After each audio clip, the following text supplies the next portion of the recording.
ನಮಸ್ಕಾರ ಗುರು. ನಾವು ನಿನ್ನೆ ಇನ್ನು ನಿಸರ್ಗಧಾಮ ಎಕ್ಸ್ಪ್ಲೋರ್ ಮಾಡ್ಬಿಟ್ಟು ತುಂಬಾ ಬೇಜಾರಲ್ಲಿದ್ವಿ. ಯಾಕೆ ಯಾಕೆ flash back. Hello guys, welcome back to my YouTube channel. ನಾವು ಇವತ್ತು ಎಕ್ಸ್ಪ್ಲೋರ್ ಮಾಡಕ್ ಬಂದಿರೋ ಜಾಗ ನಿಸರ್ಗಧಾಮ. ಇಲ್ಲಿಗೆ ಎಕ್ಸ್ಪ್ಲೋರ್ ಮಾಡಕ್ಕೆ ಯಾರು ಬರಬೇಡಿ, ಯಾಕಂದರೆ ಇಲ್ಲಿ ಇರೋದು ಬರೀ ಬಿದಿರು ಪೆಳೆಗಳು ಬಿಟ್ಟರೆ ಏನೂ ಇಲ್ಲ. ಅದು ಬಿಟ್ಟರೆ ಯಾವುದೋ ಒಂದು ಹರಿತಿರೋ ನದಿ, ಅದು ಕಲ್ಬಂಡೆ ಮೇಲೆ ಹೋಗ್ತಿದೆ. ಸುಮ್ಮನೆ ವೇಸ್ಟ್ ಆಫ್ ಟೈಮ್ ಇದು. ಲವರ್ಸ್ಗಳು ಬಂದರೆ ಜಾಲಿ ಎಲ್ಲ ಜಾಲಿ ಜಾಲಿ ಜಾಲಿ ಎಲ್ಲ ಜಾಲಿ.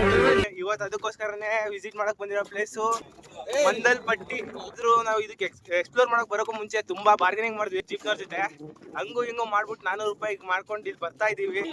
ಇನ್ನೊಂದು, ನೀವು ಮಡಿಕೇರಿ ಬರ್ತೀರಾ ಅಂದ್ರೆ ನೀವು ವೆಹಿಕಲ್ ಖರ್ಚು ಬಿಟ್ಬಿಟ್ಟು 5 ರಿಂದ 6 ಸಾವಿರ ಎಕ್ಸ್ಟ್ರಾ ಇಟ್ಕೊಂಡ್ ಬಂದ್ರೆ ಇಲ್ಲಿ ಎಂಟ್ರಿ ಆಗ್ಬೋದು. ಇಲ್ಲಾಂದ್ರೆ ನೀವು ನಿಮ್ ತಾಯಣೆಗೂ ಇಲ್ಲಿ ಬರಕ್ ಆಗೋದೇ ಇಲ್ಲ.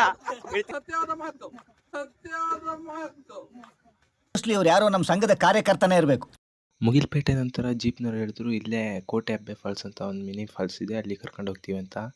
ಅದಾದಮೇಲೆ ನಾವು ಹೊರಟ್ವಿ ಅಲ್ಲಿಗೆ. ಆದರೆ ಅದು ಅಂತ ಹೊರತಾಗೇನಿರಲಿಲ್ಲ. ಅಲ್ಲಿ ಹೋಗಿದ್ದು ಸುಮ್ಮನೆ ವೇಸ್ಟ್ ಆಯಿತು. ಬಟ್ ಜೀಪ್ನವರಿಗೆ ಒಳ್ಳೆ ದುಡ್ಡಾಯಿತು ಅಂತ ಹೇಳ್ಬೋದು. ಅದು ಬಿಟ್ಟರೆ ನಾವು ಇನ್ನೊಂದು ಪ್ಲೇಸ್ ಅಂದರೆ ಗ್ಲಾಸ್ ಬ್ರಿಡ್ಜ್ ಮೇಲೆ ಹೋಗಿದ್ದು.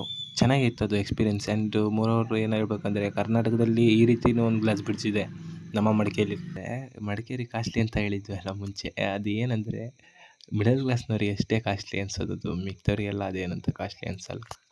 ನಾವು ಮಡಿಕೇರಿಯಲ್ಲಿ ಫಸ್ಟ್ ನೋಡಿದ ಪ್ಲೇಸ್ ಅಂದರೆ ಗೋಲ್ಡನ್ ಟೆಂಪಲ್ ತುಂಬ ಚೆನ್ನಾಗಿದೆ. ಇದು ನಿಮಗೂ ಗೊತ್ತಿರುತ್ತೆ ಇದ್ರ ಬಗ್ಗೆ, ನಾನೇನು ಹೇಳೋದು ಬೇಡ ಅನ್ಕೊತೀನಿ. ಇದ್ರ ಜೊತೆ ನನ್ನ ಫಸ್ಟ್ ಟ್ರಾವೆಲ್ ವ್ಲಾಗ್ನ ಎಂಡ್ ಮಾಡ್ತಾಯಿದ್ದೀನಿ.